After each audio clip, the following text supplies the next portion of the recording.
네, 다음에는 2단원 운동의 법칙 일과 에너지입니다. 문제는 그냥 풀어보시면 돼요.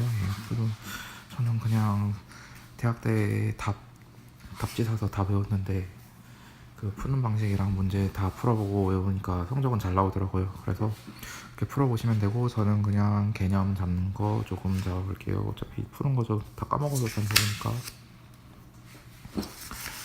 자, 이제 힘입니다. 힘. 다음에 운동 법칙 일과 에너지를 정리하는데 가장 중요한 게 힘인데, 힘 이게 뉴턴이 만들었어요. 뉴턴이 만들었는데 그게 힘이란 개념이 그게 자연에 있는 어떤 그런 성질을 나타내는 것이 아니라 또 만들어낸 그런 개념 같아요. 뭐 힘이란 것도 하나의 그 지표라고 해야 될지 모르겠는데, 일단 관측이 되는 거 아니잖아요. 계산하는 거지. 관측이 되고 측정할 수 있는 게 아니라 계산하는 것이어서, 이게 힘이라는 것이 자연에 있는 것이라기보다는 어떤 인위적인 계산해낸 값이라고 해야 되는 게 좀 더 올바른 것 같아요. 측정을 할 수가 없으니까. 뭐 우리가 거리를 측정하는 것도 아니고, 뭐 측정할 제가 일단 생각하는, 그래서 F는 MA를 이렇게, F는 MA잖아요. 근데 이게 아마 이게 정의를 한 걸 같아요. 그래서 MA가 F는 되는데 F가 MA가 되는지는 모르겠어요. 왜냐면 이거는 측정을 할 수 있잖아요. 이건 측정하는 값인데 이건 계산하는 값이어서 어떤 계산한 결과로 뭐가 나오는데 그걸 F로 정의하자 이거지. F를 통해서 F를 측정을 하고 질량이랑 가속도를 알아낸다. 이거는 좀 수학적인 개념 테크닉인 것 같아서 일단 아닌 것 같고. 그래서 운동과 일을 할 때 힘이 굉장히 중요합니다. 그래서 M과 A를 곱한 값, 그것을 단위를 뉴턴이라고 하고, 이거를 풀었으면은 킬로그램 미터 퍼 세크 제곱, 이게 단위입니다. 그래서 어떠한 그런 힘의 가상적인 힘이 있는데, 그게 만약에 얼마나 큰지 비교를 하려면은 1kg과 1m 그리고 1초 두 개 나눈 값, 이것을 기준으로 뭐 x가 있어요. x, 이것을 기준으로 이게 한 배가 되는지 두 배가 되는지, 1차 함수겠죠. 스칼라 값이겠죠. 1차 함수 한 배가 되는지 두 배가 되는지 0.5배가 되는지 그 값을 이렇게 나타내고, 이것을 또 간단하게 표현하면 1뉴턴 이렇게 합니다. 그렇게 해서 뉴턴이란 힘을 정의를 했어요. 제가 생각해서 힘은 측정되는 그런 값은 아닌 것 같아요. 그냥 계산해서 나온 결과지. 그래서 보시면은 힘이 그렇고, 뭐 시간 뭐 있고, 힘이 지금 고등학교 물리는 아닌데 나중에 가면 벡터예요. 힘이 벡터. 그래서 방향을 가지고 있어요. 벡터가 어떻게 되냐면은, 스칼라랑 벡터를 일단 말해야 되는데, 스칼라는 뭐냐면은 그냥 값만 가지고 있어요. 1차 함수예요. 그냥 값 수치, 뭐 x 1.2, 1.3, 1.4, 1.5 이런 식으로 크고 작아지는 숫자만 가지고 있고요. 보통 실수가 많이 들어가고 복소수가 들어가는지 모르겠어요.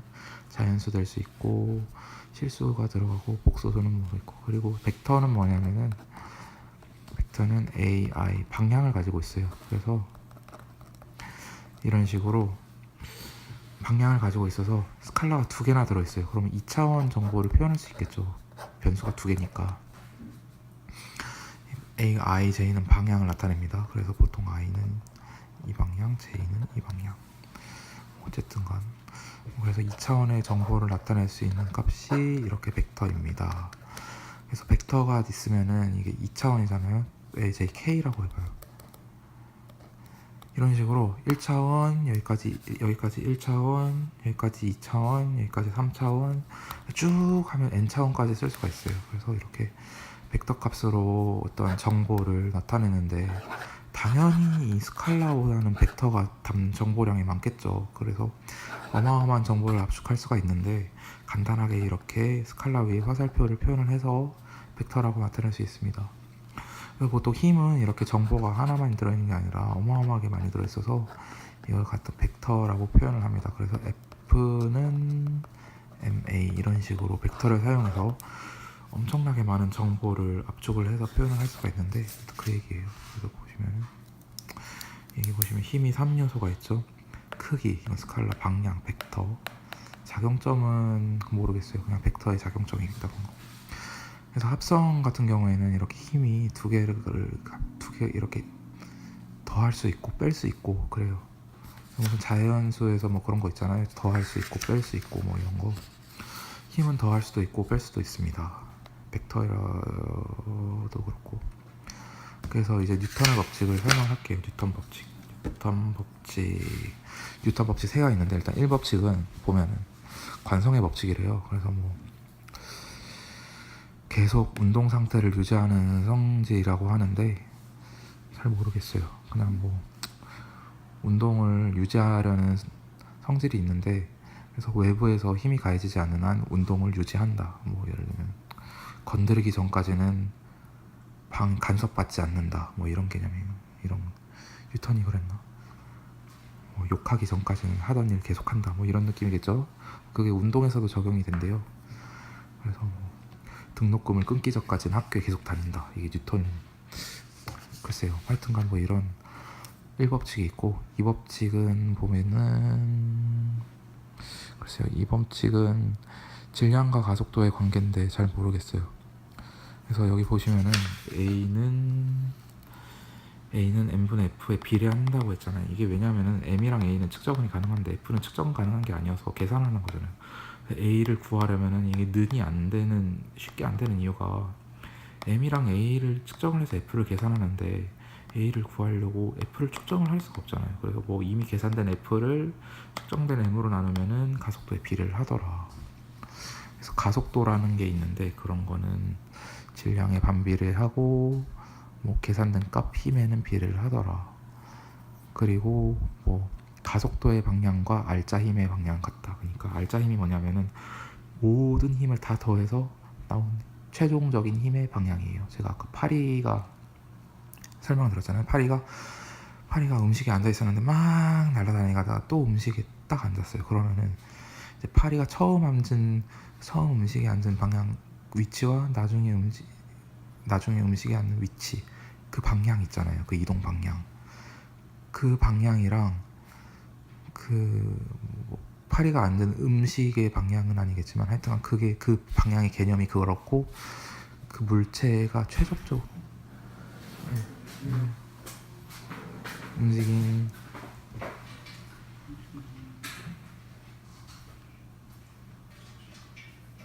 이거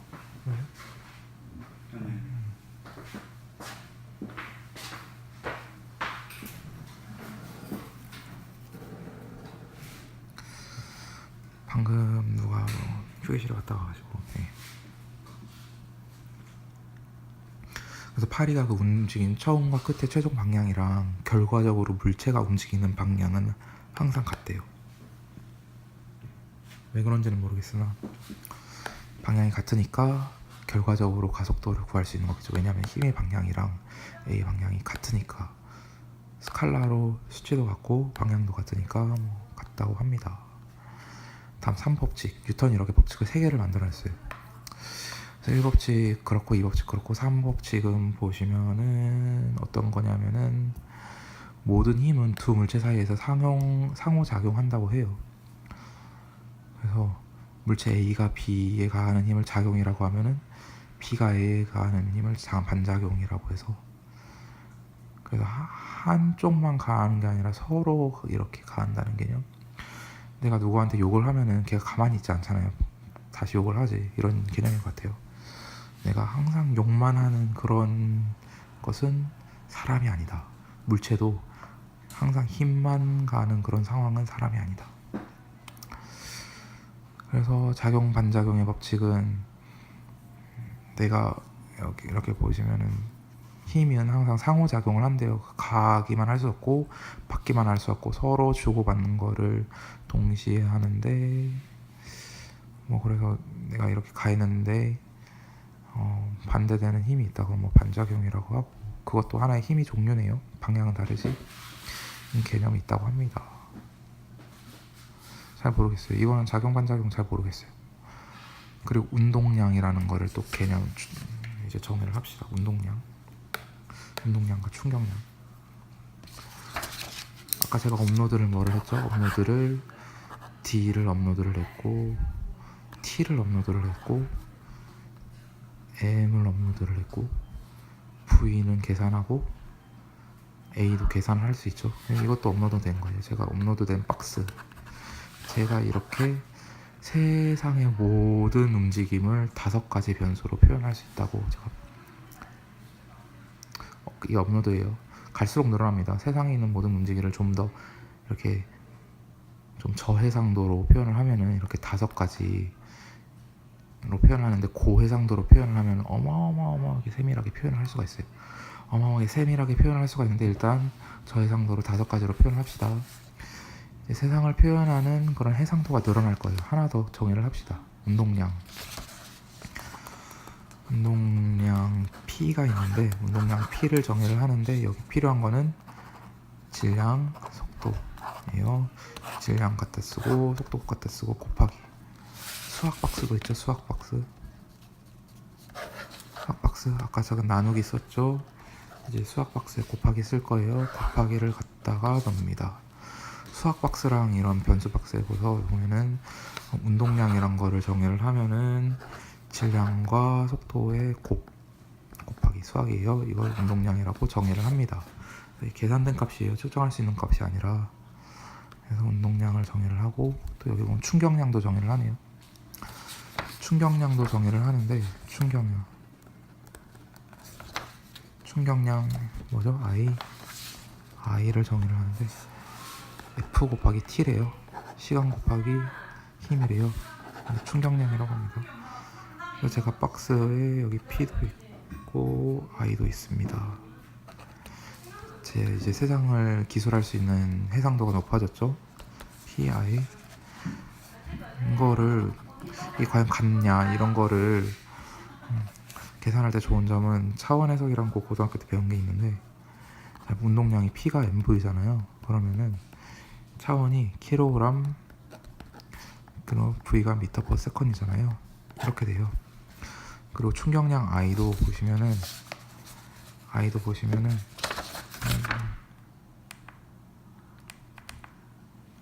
아이패드 충격량 I도 보시면 덮어놓고 써야겠네. 안 되겠다.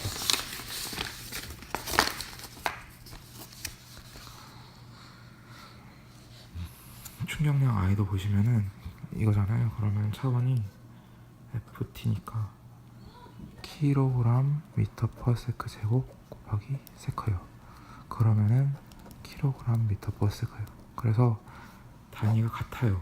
충격량이랑 속도하고 질량으로 계산한 거랑 힘이랑 시간으로 계산한 건 같아요. 그래서 P랑 I랑 딱 단위는 같습니다. 이렇게 표기하는지는 잘 모르겠어요. 단위는 같습니다. 봅시다. 그래서 충격량이랑 같고 그래서 보시면은 I는 좀 더 충격량이 이렇게 변하잖아요. 이렇게 좀 세밀하게 표현하기 위해서 그래서 I는 델타 P라고 P가 조금만 변해도 I가 변한다는 걸 그렇게 좀 자세하게 설명하기 위해서 이렇게 표현을 했어요. 간단하게 표현을 하고 FT는 MV 나누기 MV제곱 이런 식으로 표현을 합니다. 이게 다 표현이에요. 그러니까 사실을 이렇게 표현을 하는 학문이지 얘를 사실을 제 감정을 바이올린을 가지고 표현을 하면 음악이잖아요. 제 감정을 언어로 표현을 하면은 뭐 드라마, 뭐 시, 문학 작품이 되고 감정을 이런 식으로 함축된 언어로 수학과 언어로 표현을 하면 물리예요. 세상을 표현하는 방식이지 뭐 세상에 돌아가는 원리를 밝힌다는 잘 모르겠어요. 뭐 원리를 추적해 나갈 수는 있겠죠. 근데 원리를 추적해 나가는 거지 이렇게 세상의 근본적인 돌아가는 원리를 밝히는 거는 저는 잘 모르겠고 일단 대학교 1학년 수준에서는 세상이 어떻게 돌아가는지 기술을 한다. 하나의 언어, 랭귀지, 언어. 왜 우리가 한국말을 아무리 잘한다고 우리가 뭐 한국이 어떻게 돌아가고 뭐 사람의 본질을 알고 이런 거 아니잖아요. 뭐 한국말을 잘하면은 소통이 가능하고 뭐 이런 거지. 세상 사실을 표현을 하고 다른 사실을 이렇게 받아들일 수 있는 거지. 물리도 마찬가지일 것 같아요. 이렇게 뭐 이게 뭐 세상이 어떻게 돌아간다기보다는 how it moves 어떻게 움직이는지. 일을 정의를 합시다. 일은 뭐냐면은 마찬가지로 정의를 하는 거예요. 일은 여기 보죠. fs 코사인 세타 뭐냐면은 F랑 D예요. 이 1이랑 아까 P는 I랑 같은데 I는 F 곱하기 T잖아요. 근데 이게 충격량, 운동량이 더 그런 건데, 이게 1 워크는 F 곱하기 T예요. F 곱하기 T 다르죠? T고 T예요. 이렇게 정의를 합니다. 이렇게 정의를 해서 이렇게 그래프도 그릴 수 있고 에너지도 이렇게 구할 수가 있습니다. 여기 보시면 일이 보시면은 에너지랑 같은 말이에요. 일이 에너지예요. 일이 변환되면 에너지, 그러니까 일이 에너지에 똑같아요. 보시면은 1 월크는 F 다 S, 아까 말했죠. S가 D니까 MAS 플러스인 거예요. 이거는 보시면은 K인데 왜 일이 에너지냐? 이게 역학적 에너지 보존 법칙인가 그게 있어가지고 U 플러스 W는 일정 이게 뭐 이런 역학적 에너지 보존 법칙, 누가 이런 걸 만들어 놨어요. 왜 이런 게 있는지 모르겠는데 일단 실험을 통해서 잘 되니까 법칙이라고 얘기를 하자. 물론 하나가지 방대가 되는 얘가 발견되기 전까지는 만든 그런 법칙이에요. 그래서 이게 뭐냐, 위치 에너지라고. 위치 에너지가 이게는 뭐 운동 에너지 뭐 일인데 하여튼간 이건 일정하다 그렇답니다. 그렇게 해서 운동 에너지, 위치 에너지를 정의합니다. K는 2분의 1 mv 제곱. 여기 나왔네. 역학적 에너지 보죠. K랑 U랑 같다. 수학은 잘 모르겠는데 2분의 1 mv 제곱이 왜 이렇게 나오냐면은 2분의 1 mv 제곱, 이게 미적분학을 쓸 수도 있고, 왜 이렇게 나오지? 이게 되게 헷갈리잖아요. 뭐 힘이랑 거리랑 운동 한다. 근데 뭐 예를 들면 그러면은 P가 mv잖아요. 그러면 F 곱하기 D는 그러면은 P가 mv니까 여기다가 아까 여기는 F 곱하기 T가 P가 F 곱하기 T니까 P 나누기 T 곱하기 D는 F T D니까 W 아니냐? W는 뭐 F 곱하기 D니까 F가 P가 mv니까 mv 여기서 T분의 T D니까 이게 거리죠? 그러면 잠깐만, 이게 맞나? F mv 나누기 T 곱하기 D F 이게 여기까지죠? 그래서 mv 제곱이 아니냐, 이게 v잖아요. 이게 근데 왜 2분의 1 mv 제곱이라고 하는 거? 왜 그런 거야? 왜 W mv 제곱, 왜 2분의 1 mv 제곱이냐고. K가 왜 2분의 1 mv 제곱이냐? 그럼 이게 되게 헷갈리잖아요. 근데 이게 왜냐면은 그림을 그려보면은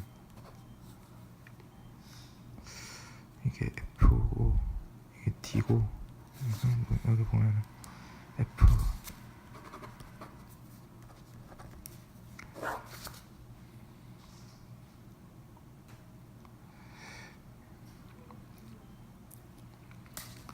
그렇답니다. 이렇게 힘이 일정 속도로 쭉 가해지는 게 아니라 힘이 계속 증가해요. 힘이 계속 증가한대요. 그래서 뭐 면적을 구하면은 힘이 계속 증가하니까, 여기 가정에서는 힘이 이게 상수였잖아요. 이 변하지 않는다고 가정을 했는데, 이게 변하는데 이게 변하지 않으면은 이게 상쇄를 할 수가 없잖아요. 힘이 계속 증가를 하고 거리가 계속 증가를 하니까, 이 상태에서는 여기 보시면은 힘이 거리에 따라 증가를 하죠. 그래서 이 상태에서는 df k 운동 에너지 이게 운동할 때요. 운동할 때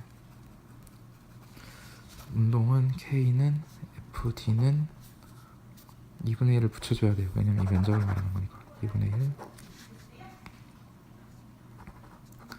mv 나누기 mv t분의 1 t